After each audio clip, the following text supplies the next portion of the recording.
गंजबासौदा में आटा सेम उपार्जन केंद्र बैटौली पर जो किसान अपने अनाज को लेकर उपार्जन केंद्र पर तुलवाने आ रहे हैं उन्हें भारी परेशानियों का सामना करना पड़ रहा है और 42 डिग्री से अधिक के तापमान पर 5-5 दिन तक उपार्जन केंद्र पर पड़े रहना पड़ता है, जहां पर ना तो पीने के पानी की व्यवस्था है और न किसानों को छाया में बैठने के लिए कोई व्यवस्था की गई है। गुस्सा किसानों ने आज सड़क पर चक्का जाम कर दिया। किसानों का कहना था कि इस केंद्र पर 6 तोल कांटे चलाने की सरकार ने कहा है, लेकिन समिति प्रबंधक की घोर लापरवाही के कारण यहां पर सिर्फ 2 कांटे ही चलाए जा रहे हैं तथा हम्बाल भी अपनी मनमानी कर रहे हैं। जहां अन्नदाता की शुद्ध लेने वाला कोई नहीं नजर आता। वह जाम किया तो कनिष्ठ आपूर्ति अधिकारी श्रीमती पिंकी शाक्य मौके पर पहुंचे और किसानों से बात करनी चाहिए। तब गुस्सा आए किसानों ने कहा, क्या आपको हमारे साथ 42+ टेम्परेचर में जमीन पर बैठकर हमारी बात सुनना होगी। बिना कोई समय खोए मैडम सड़क पर बैठ गई और किसानों से लंबे समय तक कई दौर की बातचीत की। तब जाकर किसान चक्का जाम खोलने को तैयार हुए तथा समिति प्रबंधक और हम्बालों की भी शिकायत सुनी तथा उनकी समस्याओं को दूर करने का आश्वासन किसानों को दिया। तब उन्होंने जाकर चक्कर जाम हटाया।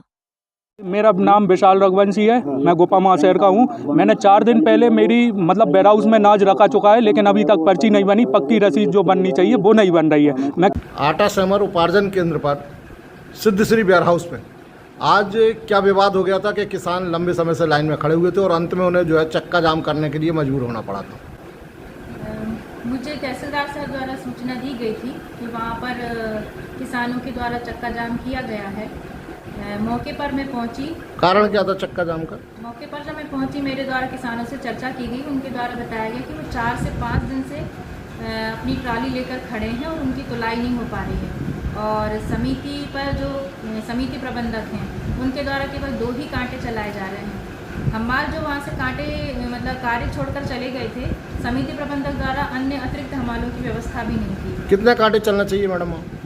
निर्देशानुसार 6 कांटे केंद्र पर चलाया जाना चाहिए, लेकिन सिर्फ 2 ही चलाए जा रहे हैं। केवल 2 ही कांटे आज चलते पाए। फिर किसानों उससे आक्रोशित हो गए। किसान इससे बहुत आक्रोशित थे। उनके द्वारा चक्का जाम किया गया और बहुत शिकायतें की गई और बहुत विरोध भी किया गया। तो चक्का जाम को आपने कैसे हैंडल किया? कैसे किसानों को क्या समझाइश दी आपने?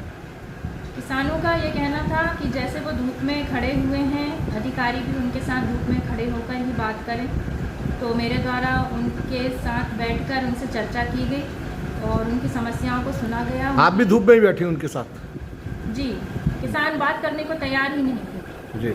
तो उनके साथ बैठकर जब मैंने चर्चा की तो उनके द्वारा बताया गया कि केवल 2 ही कांटे चल रहे हैं और समिति प्रबंधक द्वारा तुलाई पर कोई ध्यान नहीं दिया जा रहा है। समस्या बताने पर वे फ़ोन नहीं उठाते हैं। और तब मेरे द्वारा सब किसानों से चर्चा की गई।